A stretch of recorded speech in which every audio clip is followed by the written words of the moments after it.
Hello everyone, today we are going to learn about the poem Lycidas. So in Lycidas, it was written by John Milton in 1637 and was published in 1638. It is basically a memorial volume for Milton's friend Edward King, and Edward King passed away very prematurely, and that is why the poem was written. So John Milton wrote this poem on the death of Edward King, a young scholar of University of Cambridge, and he drowned in the Irish Sea when the ship which he was traveling sank near the coast of Wales in August 1637. So what happened was Milton was really shocked by the sudden death of this friend and talented young man, and to mourn his friend he wrote Lycidas, which is a pastoral elegy. Now what is a pastoral elegy? It is a poem of mourning written in a rural or shepherd-like setting. In pastoral poetry, poets and scholars are often represented as shepherds. So Edward King becomes Lycidas, a shepherd poet, while Milton himself appears as a fellow shepherd mourning him. So this poem also reflects the literary tradition of classical poets like Virgil and Greek pastoral writers, but Milton gives it a deeply Christian meaning. So what is the poet trying to say through this poem? He's trying to say grief over the death of, like, he's expressing his sorrow over the untimely death of Edward King.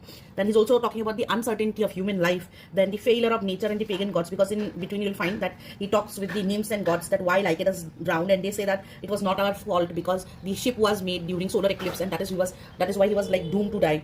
Then it also talks about the corrupt clergymen. The poet says that the church clergy is selfish and corrupt, and he contrasts true spiritual devotion with greedy priests who neglect their duties.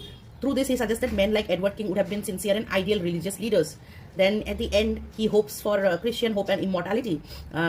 Milton finally consoles himself with the Christian belief that Lycidas is not truly dead. He has attained eternal life in heaven. Like the sun setting and rising again, Lycidas too will rise spiritually. So we have certain RTCs which came in our exams. The first being the opening lines, yet once more, oh ye laurels, and once more, ye myrtles brown with ivy never seared, I come to pluck your berries harsh and crude, and with forced fingers rude, shatter your leaves before the mellowing year. So what this means is that the poet is addressing the laurels, and laurels here symbolizes poetic fame and achievement. So he calls upon them, and he also addresses the myrtle and ivy. Myrtle symbolizes love, and ivy symbolizes eternal poetic life, because the ivy never withers.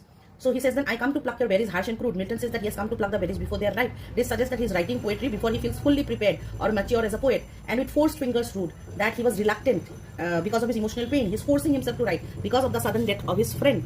Then shatter your leaves before the mellowing year. This means that the leaves are being torn before the proper season. Symbolically, Milton means that the untimely death of Edward King has compelled him to compose an elegy prematurely. Uske baad you can write the critical comments. In critical comments, you can mention that this is a pastoral poetry invoking plants associated with poetry and immortality. The imagery of unripe berries and leaves plucked before their season symbolizes premature death and immature poetic expression. And then you can conclude it by writing that this poem introduces the theme of grief and untimely death.